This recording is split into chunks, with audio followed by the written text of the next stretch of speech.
For the past week, I've been testing out something pretty wild. These are the NextSense earbuds, and at first glance, they might look like regular sleeping earbuds, right? But here's the thing.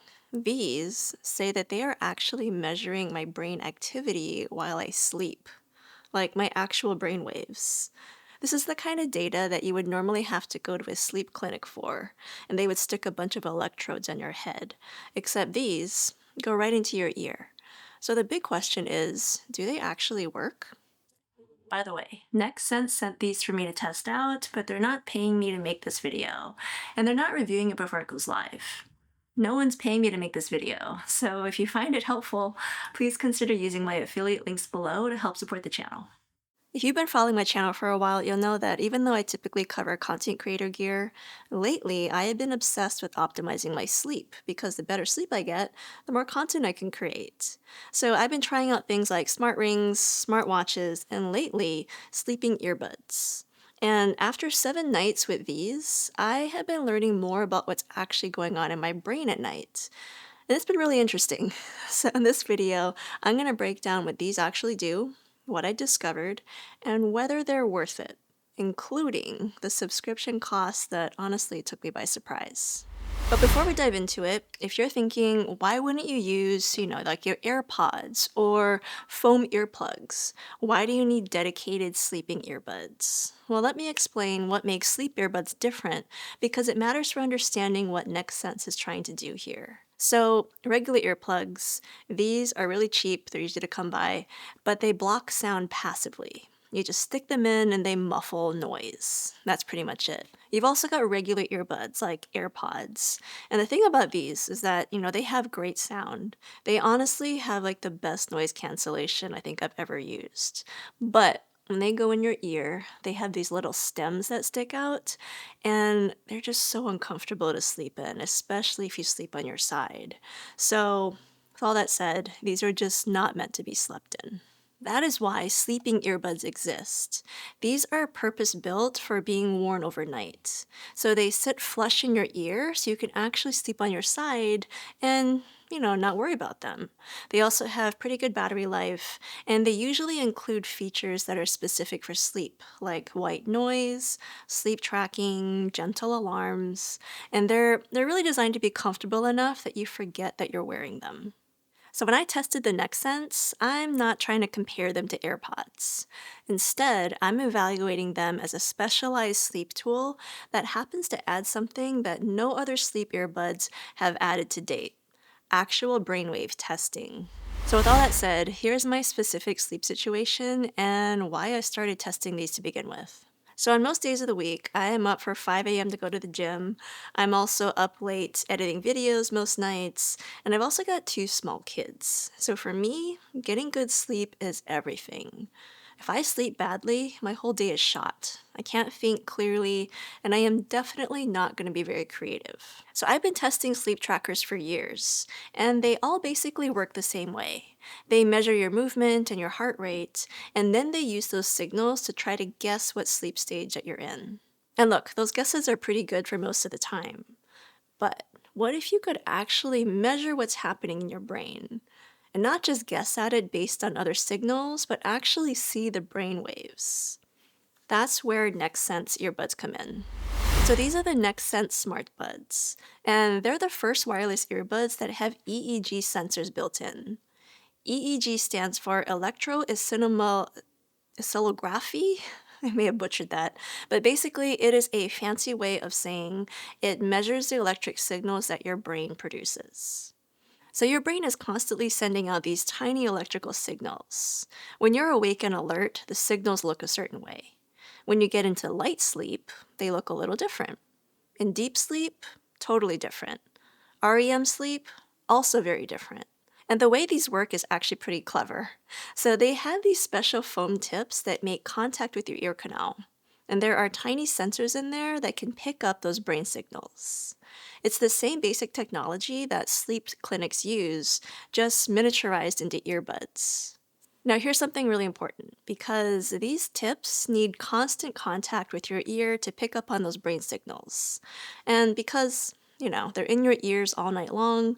They can collect sweat and ear oils, so you really need to replace them roughly every 2 weeks for hygiene and accuracy. And there's even like a countdown in the app that tells you when you need to replace them. That also means that there's a subscription fee for replacement ear tips. And I totally get that from a hygienic perspective. You don't want to be using the same dirty tips for months going into your ear, but it's just something to know going in. Alright, so let me walk you through what it's actually like to use these every night, and then what the data tells you. So my nightly routine starts with putting these in my ears. Then I open up the phone app and I do a signal check to make sure that they're properly aligned. I actually really appreciate this feature because if the sensors don't line up properly, they're not going to be tracking your brain activity. There's even a signal visualizer to help you verify that everything's connected and positioned right. And then within the app, you have to start a sleep session. There's even a little nap session option, which is nice if you just want a quick rest. But either way, the interface in the app looks pretty much the same. There are only two options here. You can set a wake up alarm, which is a nice touch if you want a gentle, personal alarm that only wakes up you, not anyone else in the house. And you can also choose a soundscape from the audio library. Now, there are a bunch to choose from, but personally, I really like the sleepscapes because they sound the most soothing, and I instantly feel like they calm my mind.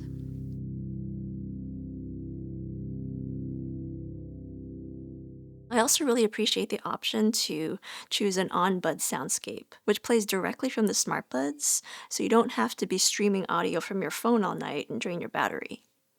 So you can choose a soundscape if you want one, and then you just go to sleep. Now, the next morning or whenever you're done sleeping, it's important to end the sleep session, and then you check your sleep score and metrics in the app. And this is where things get interesting. So because I'm always wearing multiple sleep trackers to bed these days, I wanted to see what my Oura ring told me versus what NextSense said. So this is the same night, January 31st. Aura tells me that I spent 8 hours in bed, 7 hours sleeping, and I have roughly an 87% sleep efficiency, which seems like it's pretty good. It's a sign that I got peaceful, uninterrupted sleep. It also shows me a timeline of my night, including a breakdown of my sleep quality. So it says I got about an hour and a half of REM, 4.5 hours of light sleep, and a little under an hour of deep sleep. Now for NextSense, the data it shows me is similar but also different. So it starts off with my total sleep of about 7 hours and 47 minutes, which is a whole 47 minutes more than Aura says that I got. Although the time in bed is pretty similar. They both say roughly 8 hours in bed. But instead of breaking down my sleep quality into light, deep, and REM sleep like Aura does, NextSense shows me different metrics based on my brain waves, with an emphasis on my slow waves. So one sign that your brain has entered into its most restorative stage is the appearance of slow waves. And the higher the slow wave count, the more restorative your sleep quality was. And tracking these slow waves is one of the best ways to measure your sleep quality. So on this night, NextSense says I got about 2 hours and 16 minutes of slow wave activity, or about 1,566 slow wave counts. It also shows me a metric called Boost, which is when the Smartbuds automatically play these gentle sounds to enhance slow wave activity, basically trying to make your sleep deeper in real time. So that's the data. But here is my honest reaction. I have no idea if these numbers are good or not. Like, is 1,566 slow wave counts a lot? Is that average? Should I be concerned if it's lower one night? I don't really know. So to me, what's missing here is application and context. The app is showing me what slow waves are and even gives me a little bit of an explanation, but I don't really know if my numbers are good or bad or what I should actually do with that information. I feel like Aura does a better job of this. Even though it's not tracking my actual brain waves, it's giving me a comprehensive sleep score and tries to summarize the data and relate it back to me in a way that I understand and can make sense of. On the other hand, NextSense is giving me fascinating raw data, but it doesn't really guide me on what to do with it. Now, with that said, even though the app doesn't contextualize the data for me, I can still draw my own conclusions by comparing different nights. Like, look at this night. See how my drift off time was 41 minutes? That's way longer than usual for me. And I know exactly why. I was sitting in bed scrolling on my phone, answering emails, stimulating my brain right up until I tried to fall asleep. And likely as a result of that pre sleep stimulation, just look at my slow wave count. It's just 237. Compare that to 1,566 from the other night. That's dramatically lower. So I can draw the conclusion that I didn't get much restorative sleep that night. And I definitely felt it the next day. I was pretty groggy, unfocused, and it was just a really difficult day to get through. So the raw data lets me experiment and see cause and effect. But here's the thing, I had to figure that out by myself.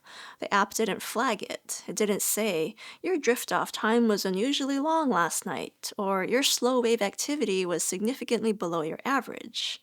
It just gave me the numbers. So if you're someone who likes to dive into data and draw your own conclusions, then that's fine.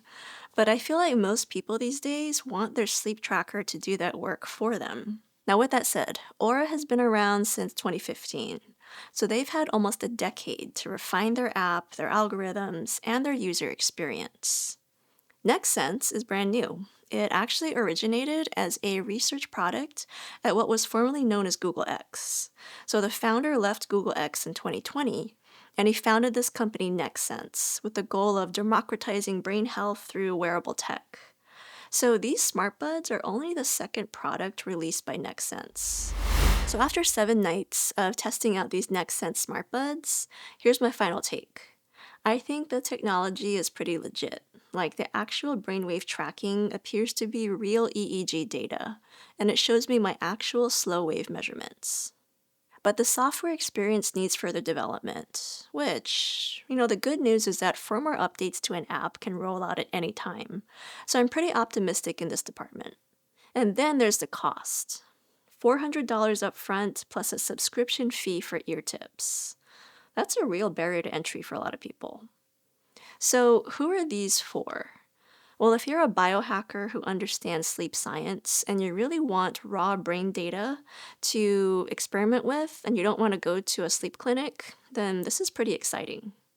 Also, if you're willing to be an early adopter and grow with the product as the app improves, this could definitely be worth it. But if you're someone who just wants their sleep tracker to tell them what to do, then maybe stick with Oura or your smartwatch for now, and wait for NextSense to mature. For me, I'm intrigued enough to keep using these. I think the data is fascinating, and I think the company has the right pedigree to build this into something really special. So if you want to check these out, I'll leave a link in the description below, as well as links to other sleep buds and sleep trackers that I've tested, which by now I've got quite the library going. And if you've tried these out or you have any other questions about them, leave them in the comments. I'm really curious to hear what you think. Thanks for watching, and I'll see you in the next video.